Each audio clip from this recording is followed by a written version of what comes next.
नमस्कार दोस्तों, जय हिंद जय भारत। मैं हूं CL Saini, CDRK Saini BEd classes में आप सभी दोस्तों का हार्दिक स्वागत है, अभिनंदन है।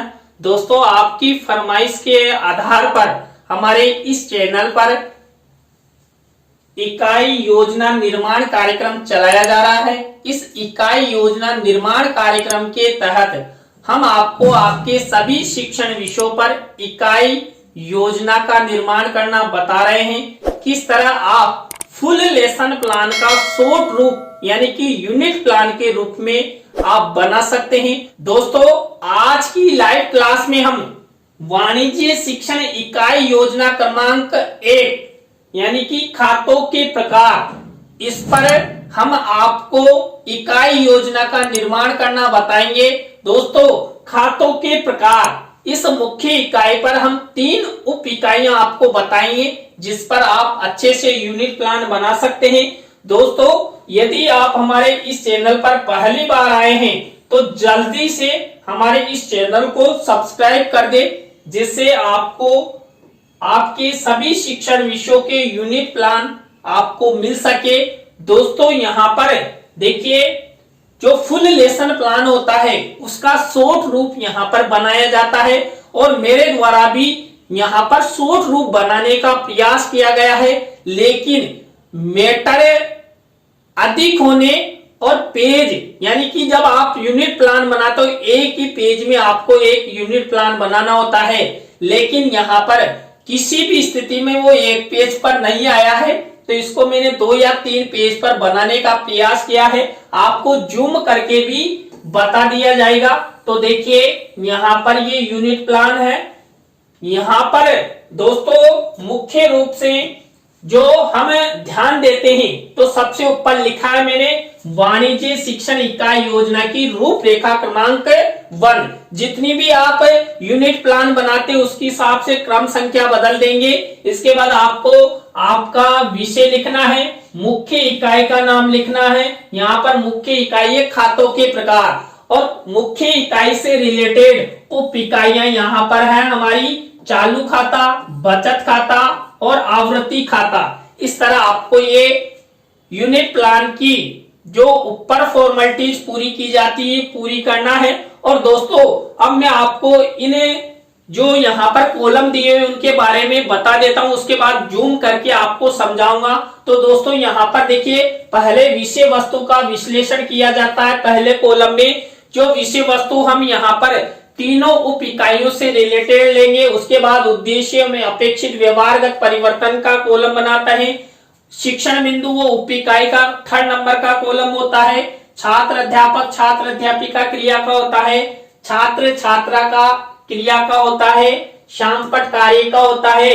मूल्यांकन प्रश्न का होता है। तो दोस्तों, ये मूल्यांकन प्रश्न का, शिक्षण सहायक सामग्री का और ये गृह कार्य का, और लास्ट अंतिम 10वें नंबर का होता है पर्यवेक्षक टिप्पणी का।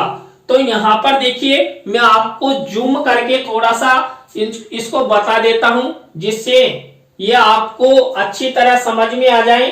तो दोस्तों, यहाँ पर देखिए, इसको जूम करके मेरे द्वारा बताया जा रहा है जिससे आप यहाँ पर इस यूनिट प्लान को अच्छे से बना सकते हैं। और अभी भी यदि आपको दिखाई नहीं दे रहा है स्पष्ट रूप से तो और जूम करके मैं आपको बता दूंगा दोस्तों। तो दोस्तों, यहाँ पर पहले मैं आपको समझा देता हूं, उसके बाद आपको जूम करके दिखाया जाएगा।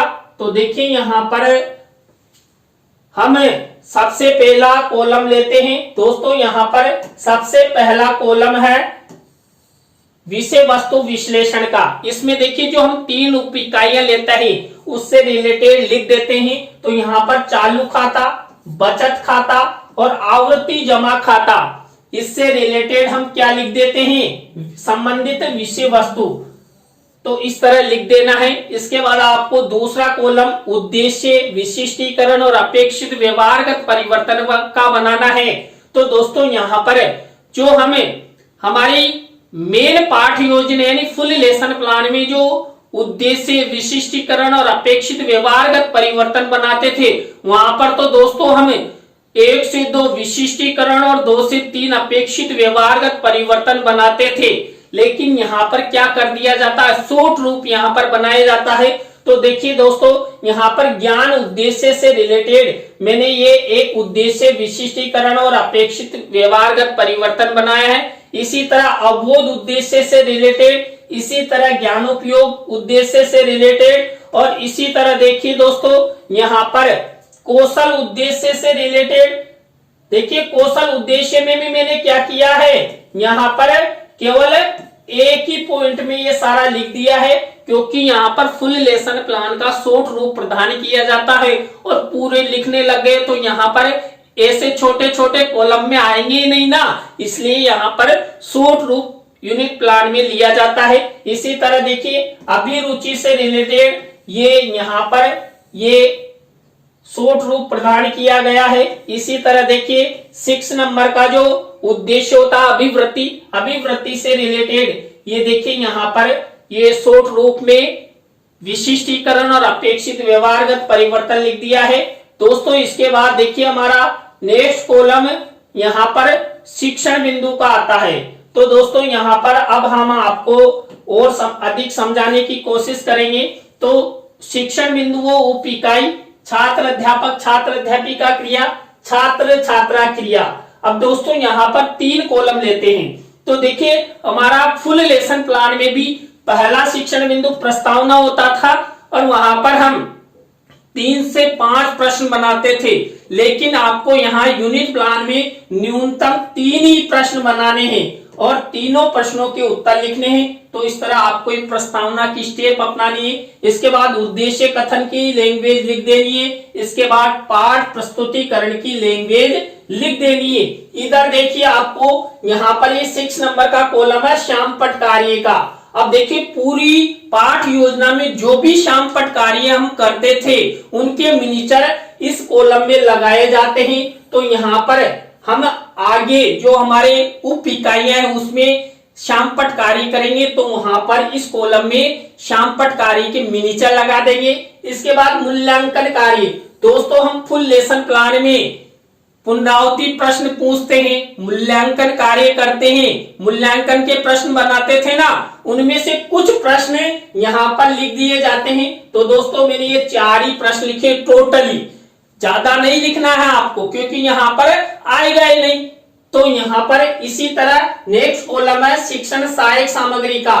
तो शिक्षण सहायक सामग्री में सामान्य और विशिष्ट जो शिक्षण सहायक सामग्री होती थी वो यहाँ पर लिख देनी है। और दोस्तों आप सब जानते हैं हम तीनों उप इकाइयों यानी तीनों टीचिंग पॉइंट से रिलेटेड भी चित्र मेंशन करते थे। तो ये 8वें नंबर के कॉलम में आपको मेंशन कर देना है इस तरह। तो हम जब तीनों टीचिंग पॉइंट पढ़ेंगे जब आपको चित्र भी दिखा देंगे। इसके बाद नेक्स्ट कॉलम है 90 नंबर का गृह कार्य। तो दोस्तों यहाँ पर गृह कार्य से संबंधित आपको लैंग्वेज लिखनी है और वही ब्लैक शीट का निर्माण करते हुए आपको क्या करना है, वही आपको इस तरह का फॉर्मेट बनाना है। इस तरह का फॉर्मेट बनाते हुए आपको ये गृह कार्य का प्रश्न लिख देना है। दोस्तों ये हमारा पहली स्टेप मान लीजिए। नेक्स्ट स्टेप में आपको बताता हूं, यहाँ पर मुख्य यूनिट प्लान शुरू है। तो देखिए मैंने आपको ये 4th 5th नंबर का उद्देश्य तो बता ही दिया। इसके बाद देखिए दोस्तों यहाँ पर पहली उप इकाई यानी चालू खाता फर्स्ट टीचिंग पॉइंट, तो इससे रिलेटेड वही विकासात्मक प्रश्न उत्तर बनाएंगे। दोस्तों फुल लेसन प्लान में हम क्या करते थे, 3 विकासात्मक प्रश्न उत्तर बनाते थे, यहाँ पर 2 ही विकासात्मक प्रश्न उत्तर आपको बनाने हैं। दोस्तों इसी तरह आपको ये छात्र अध्यापक छात्र अध्यापिका कथन की लैंग्वेज लिखना है केवल। इसके बाद वही इस टीचिंग पॉइंट यानी उप इकाई से रिलेटेड आपको ये बोध प्रश्न उत्तर बनाने हैं। और कितने बनाने, 2 ही बनाने हैं, 5 नहीं बनाने। तो इस तरह ये 2 बोध प्रश्न उत्तर हुए। तो हमारा इस तरह ये पहली उप इकाई कंप्लीट। दूसरी उप इकाई देखिए यहाँ पर बचत खाता। अब दोस्तों यहाँ पर बचत खाते से रिलेटेड वही सबसे पहले विकासात्मक प्रश्न उत्तर कितने, 2। और इसके बाद छात्र अध्यापक छात्र अध्यापिका कथन और इसके बाद बोध प्रश्न बनाते हैं। दोस्तों अब देखिए यहाँ पर ये 2 बोध प्रश्न उत्तर बनाए गए हैं। अब दोस्तों मैंने आपको 6 नंबर का कॉलम बताया था श्यामपट्ट कार्य से रिलेटेड। तो दोस्तों यहाँ पर जो 6 नंबर का कॉलम है श्यामपट्ट कार्य से रिलेटेड, हम यहाँ पर प्रत्येक उप इकाई से रिलेटेड जो भी श्यामपट्ट कार्य हम करते थे उसको वही क्या करेंगे, ब्लैक शीट का निर्माण करेंगे और सिल्वर कलर के पेन से इस तरह का मिनिएचर बना देंगे। इसी तरह देखिए दूसरी उप इकाई से रिलेटेड हमने क्या किया, यही सामने ये ब्लैक शीट का निर्माण किया, यानी मिनिएचर का निर्माण कर दिया। इसी तरह हम प्रत्येक उप इकाई से रिलेटेड चित्र, यहाँ पर जो 8वें नंबर का कॉलम था हमारा शिक्षण सहायक सामग्री का, तो इस तरह आपको चित्र मेंशन करना है दोस्तों। ये देखिए दूसरे टीचिंग पॉइंट से रिलेटेड यानी दूसरी उप इकाई से रिलेटेड। इसके बाद दोस्तों आगे देखिए यहाँ पर ये हमारा 3rd नंबर का उप इकाई, यानी कि यहाँ पर वही सबसे पहले हम क्या करेंगे, हम सबसे पहले वही विकासात्मक प्रश्न उत्तर बनाएंगे। उसके बाद छात्र अध्यापक छात्र अध्यापिका कथन करेंगे और बोध प्रश्न उत्तर बनाएंगे। तो दोस्तों आपको इस तरह ये यूनिट प्लान बनाना है और इसी 3rd नंबर का जो हमारा उप इकाई है इससे रिलेटेड वही ब्लैक शीट का निर्माण और चित्र यहाँ पर मेंशन आपको करना है। दोस्तों अब मैं आपको जूम करके भी दिखा देता हूं जिससे आप इसको अच्छे से निर्माण अपनी यूनिट प्लान डायरी में कर सको और स्क्रीनशॉट ले लेना भाई। और देखिए मैं सामने से हट जाऊंगा, नहीं तो आप कहेंगे सर हमारे सामने खड़े हैं स्क्रीनशॉट कैसे ले। तो देखिए कई बार आप कमेंट्स करते रहते हैं सर आगे से हट जाया करो। तो देखिए जल्दी जल्दी स्क्रीनशॉट ले लीजिए। शुरू से इस तरह 5 कॉलम के बारे में मैं शुरू में बता रहा हूं। इसके बाद आपको ये 6 से 10 वाले कॉलम दिखाए जाएंगे। दोस्तों आपको ये यूनिट प्लान कैसा लग रहा है हमें कमेंट्स में जरूर बताते रहिए। देखिए यदि आपको अच्छा लग रहा हो ना तो आप इसे लाइक भी करना और कमेंट्स भी करना और शेयर भी करना दोस्तों।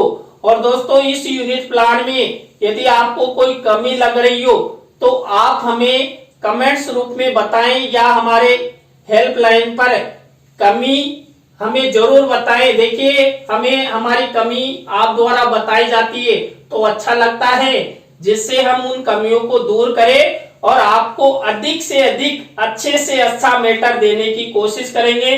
तो दोस्तों आप स्क्रीनशॉट ले रहे हैं तो इस तरह ये आपको फुल तरीके से जूम करके भी मेरे द्वारा ये बता दिया गया है। तो दोस्तों आज की लाइव क्लास में हमने देखिए वाणिज्य शिक्षण के अंतर्गत आपको यूनिट प्लान बनाना बताया।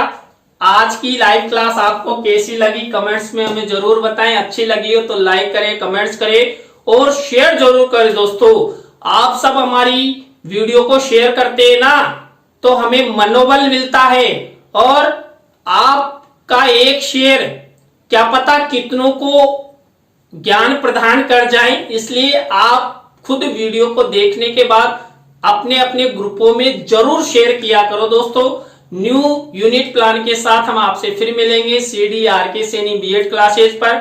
जय हिंद, जय भारत, राम राम साहब।